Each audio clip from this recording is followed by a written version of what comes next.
Hello everyone, my name is Stephanie Angel B. Paris and today I'm going to discuss the process of mitosis and meiosis. So first, let me define what is cell. So cell is the smallest unit that can live on its own and that makes up all living organisms in the tissues of the body. Cell provides structures for the body, take in nutrients from food, convert those nutrients into energy, and carry out specialized functions. So let's proceed to the cell division. Cell division is the process by which a parent cell divides into two or more daughter cells. Cell division usually occurs as a part of a larger cell cycle. For example, when you skin your knee, cell divides to replace old, dead, or damaged cells. Cells also divide so living things can grow. When organisms grow, it isn't because cells are getting larger. Organisms grow because cells are dividing to produce more and more cells. So there are two types of cell division.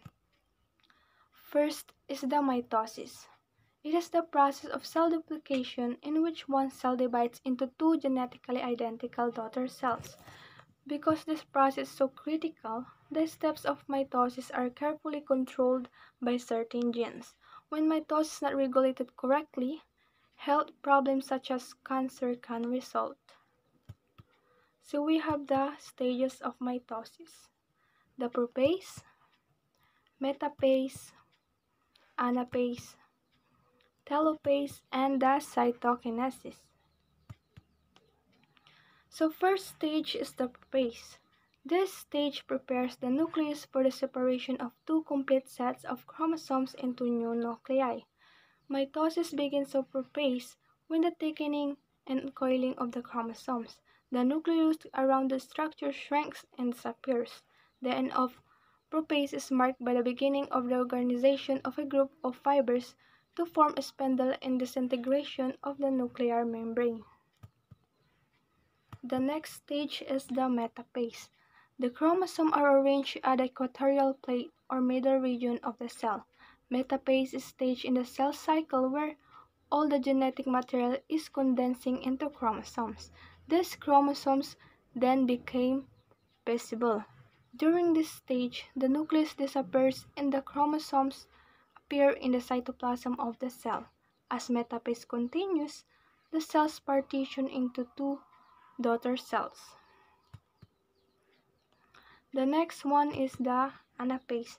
This stage of mitosis after the process of metaphase when replicated chromosomes are split and the newly copied chromosomes are moved to opposite poles of the cell.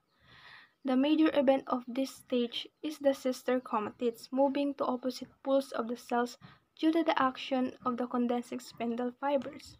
The chromatids only start separating when the pressure is sufficient to split the centromere. At this point, each chromatid effectively becomes a chromosome. The next stage is the telophase. Telophase is the process that separates the duplicated genetic material carried in the nucleus of a parent cell into two identical cells. During telophase, a nuclear membrane forms around its set of chromosomes to separate the nuclear DNA from the cytoplasm. And we have the stage of cytokinesis. It is the physical process of cell division, which divides the cytoplasm of a parental cell into two daughter cells. Cytokinesis is the final physical cell division that follows telophase and is therefore sometimes considered a sixth phase of mitosis. So there are cytokinesis in plants and animal cell. In animal cell, a contractile ring forms that constricts the cell inwards called a cleavage furrow, while in the plant cell, a cell plate forms down the middle that separates the cell into two. So we have the next type of cell division, the meiosis. Meiosis is a type of cell division that reduces the number of chromosomes in the parent cell by half and produces four gamete cells. Furthermore, Meiosis ensures that humans have the same number of chromosomes in each generation. It is a two-step process that reduces the chromosome number by half from 46 to 23 to form sperm and egg cells. When the sperm and egg cells unite at conception, each contributes 23 chromosomes so that resulting embryo will have the usual 43. Meiosis also allows genetic variation through a process of gene shuffling while the cells are dividing. And we have the phases of meiosis, the Meiosis I and Meiosis II. Let's proceed to the Meiosis I. Meiosis I begins with one diploid parent cell and ends with two haploid daughter cells, having the number of chromosomes in each cell. We have the Prophase I. Prophase I is essentially the crossing over the recombination of genetic material between non-sister chromatids. This results in the genetically unidentical haploid daughter chromatid cell. During Prophase I, the homologous chromosomes condensed and became visible as the X shape we know, pair up to form a tetrad and exchange genetic material by crossing over. And the next one is the metaphase. In metaphase I, the homologous pairs of chromosomes align on either side of the equatorial plate. It is the second stage in meiosis I. It follows prophase I, which highlights the pairing of the exchange of DNA between homologous chromosomes through homologous recombination and crossover at chiasmata between non-sister chromatids. And we have the stage of anaphase I. In anaphase I, the homologous are pulled apart and moved apart to opposite ends of the cell. In anaphase I, the paired homologous chromosome would separate from each other and move to opposite ends of the cell as the kinetochore microtubules shorten. This stage begins as soon as homologous chromosomes begin separating and ends when the chromosomes arrive at opposite ends of the cell. And we have the telophase I. During telophase I, the chromosomes are enclosed in nuclei. The cell now undergoes a process called cytokinesis that divides the cytoplasm of the original cell into two daughter cells.